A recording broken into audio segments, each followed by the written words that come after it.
Jeunes filles, jeunes gens, parents, n'hésitez pas à poser des questions. Toutes les questions sont intéressantes, il n'y a pas une question moins intéressante que l'autre, bien évidemment. Et puis, on vous dit, le message il a l'air d'être relativement positif et clair, on vous dit, on a besoin de vous. Si vous allez dans nos secteurs, vous pouvez poser des questions en disant « Ah ouais, mais moi j'avais pensé que… » Donc c'est le moment de le faire, qui va intervenir? De toute façon, on a fermé la tente. Et si j'ai pas 3 questions avant la fin, on ne part pas, on gèle sur place. On a intérêt à…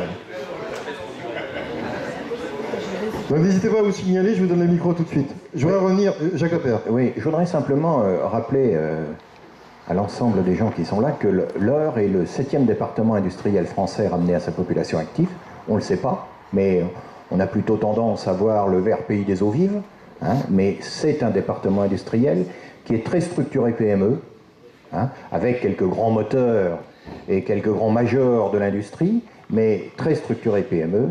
Et puis enfin, je voudrais dire que entre la Chambre de commerce, l'IUT, la délégation de la fac et le CFA de l'industrie, vous avez sur ce département, et afin de capter les compétences et l'évolution de ces mêmes compétences, 35 diplômes d'enseignement supérieur qui vont, bien sûr, du PTS avec les lycées, hein, les licences pro, que ce soit des licences pro tertiaires ou que ce soit des licences pro industrie, puisque rien que chez moi, il y a 60 personnes en licence pro industrie, et que ce soit chez Delphine, du bac plus 4 et du bac plus 5 sur du tertiaire ou du péri transversal industrie. Et je rappelle qu'il y a une école d'ingénieurs qui fait 150 ingénieurs dans l'heure, qui s'appelle l'IT2I Haute-Normandie, et qui fabrique actuellement environ des cohortes de 40 ingénieurs qui vont en production, qui vont en génie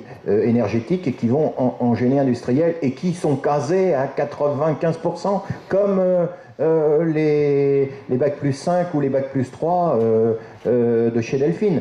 Il en va de même, et je voudrais faire un plaidoyer, parce que je crois beaucoup à ça, un plaidoyer sur l'apprentissage. Aujourd'hui,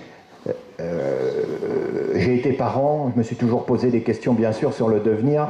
Si on avait des jeunes qui avaient une capacité à faire des études de fac ou de grandes écoles, ou de passer par l'apprentissage. L'apprentissage est un moyen d'insertion extraordinaire à tous les niveaux. Au niveau bac pro, au niveau BTS, au niveau licence pro, et les branches professionnelles s'investissent là-dedans à travers le contrat de pro pour former les gens de très bon niveau. Et également, puisque l'apprentissage va jusqu'à bac plus 5, puisqu'on fabrique aujourd'hui à Évreux des ingénieurs ou des masters à travers l'apprentissage. Donc, rien n'est perdu. Quand on parlait tout à l'heure qu'il faut avoir le socle de compétences, allons-y, faites en sorte que vos enfants aient cette capacité à avoir ce socle de compétences. Et ils s'en sortiront, même si le monde est relativement difficile et concurrentiel tel qu'il existe.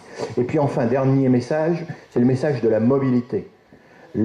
Aujourd'hui, inculquons à nos jeunes d'être mobiles.